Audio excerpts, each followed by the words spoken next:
photonic materials. Dr. Crespi's talk is entitled Nano is More Than Size, the Role of Geometry in the Designing Computations on Nanostructures. Vin? Thank you. Is this mic working okay? Or should I go to, okay, yes? Good.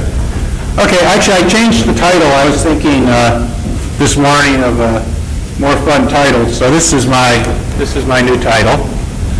It's How Does Computation Keep Us Honest? And I'm going to give you a case study in using these cyber infrastructure tools to basically move around atoms in simulations and try to predict new materials, and show you how some of the advances in the tools have let us ask and answer different questions, and specifically let us be more honest with ourselves, that our simulations are closer to reflecting reality than they ever were before. So it's going to be sort of down at a detail level. I'll sort of carry you through on one project, and it's kind of fun that near the end was actually some upgrades in the computational resources sort of changed the answer as we went through the project.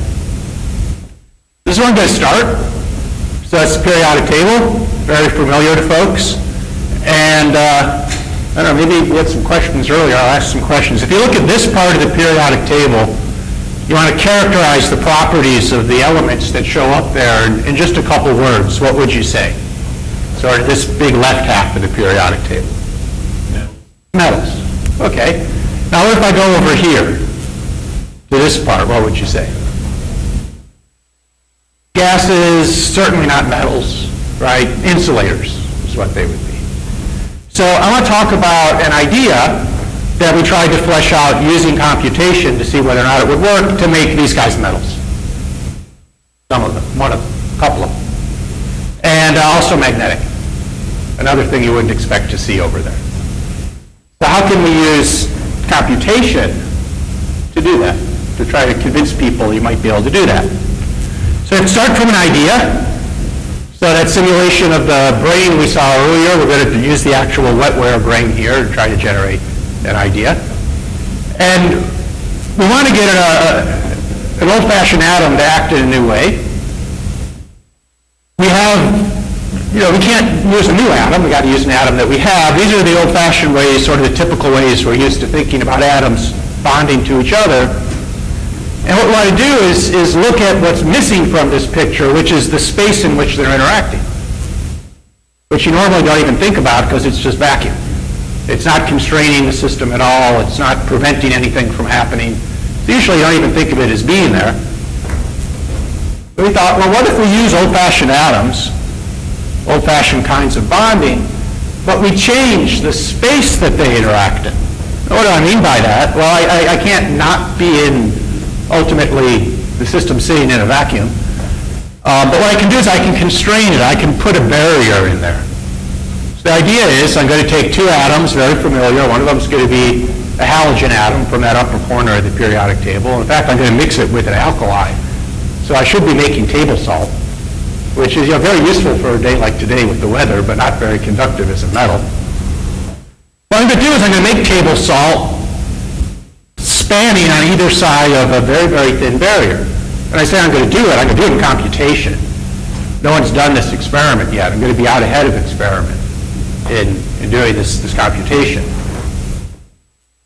So what's the barrier? How am I going to put a barrier in there and sort of constrain the atoms one to either side? Well, that's something that's available to us now. Here we do have an experiment to appeal to because these experiments have been done. People have worked out how to generate and manipulate atomically thin layers of carbon. It's called graphene. It's one of these hot topics recently. The Nobel Prize in Physics went for this topic to actually these folks not so long ago. And there's a lot of excitement about this in experimental and computational areas of physics and chemistry, material science, and other areas, electrical engineering, and mostly related to the motion of electrons within these layers. It turns out they're extremely high mobility for the electrons.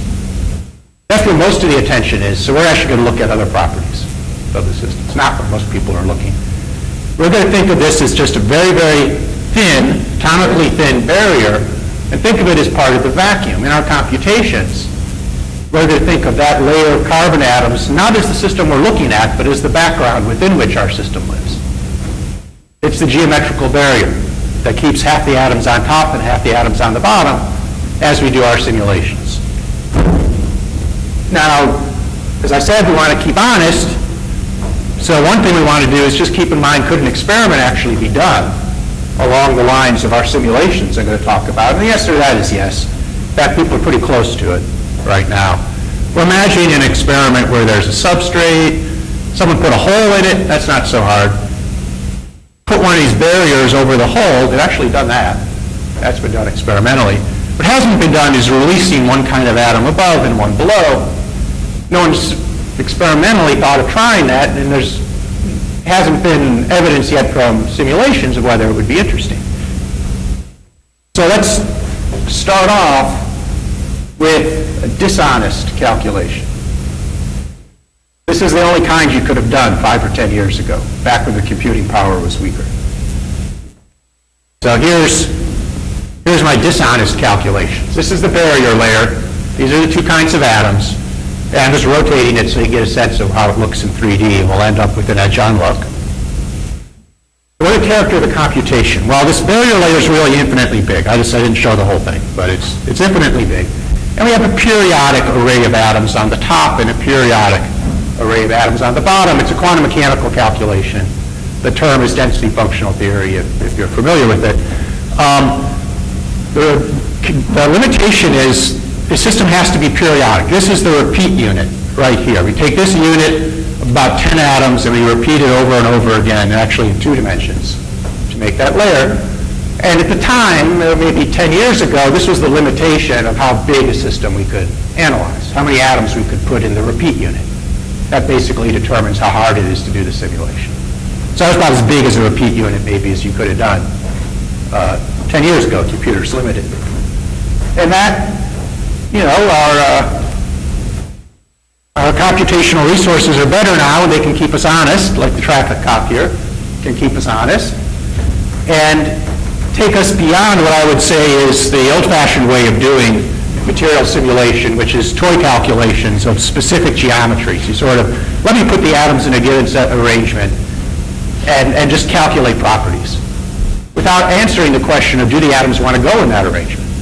Is that actually the lowest energy arrangement? I got to try all these different competing possibilities to see which one's the best, not just choose one out of my imagination and assert that it's the best.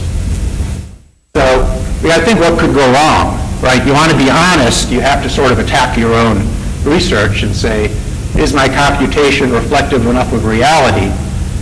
At the back of your mind, do I have the computational power to make it reflective of reality, to get to that level? And recently it's been very nice progress along those lines, and it's lets us be more honest and actually start simulating some of the things that, alternative things that could happen, to test at the level of what nature actually does, where nature is allowing anything essentially to happen, how the atoms organize. So what could go wrong? Well, this is what I was imagining I had. Say all the alkali up here, all the halogen atoms down here. But if you remember from chemistry class, maybe they want to do that, right? Maybe they want to form a molecule, do something different geometry than we thought. We have to allow that. We have to allow that in a simulation, in a computation that's fully quantum mechanical and doesn't fix a given density of particles, right? Could be any density. This is very, very intensive at this point. This is 100 times more computational intensity than that first calculation I showed you to keep track of all this stuff. And when I came to Penn State, we couldn't have done that. We would have been stuck at that earlier job, just sort of guessing and hoping that we had things right. So if you could just keep track of these numbers here briefly. This is just an example of some of the structures that we actually are calculating. Every number up here is a very numerically intensive computation, and you've got to do more than this many, but I can't get the typography. Can't overwhelm you with too many numbers. Try all these different structures, all these different ways of arranging the atoms. These are just the relative ratios of the atoms. It's not even telling you the different ways you can arrange them. at that given ratio. But you got to try all those things now because nature can't, right? Nature could try all these different densities and all these different arrangements, right?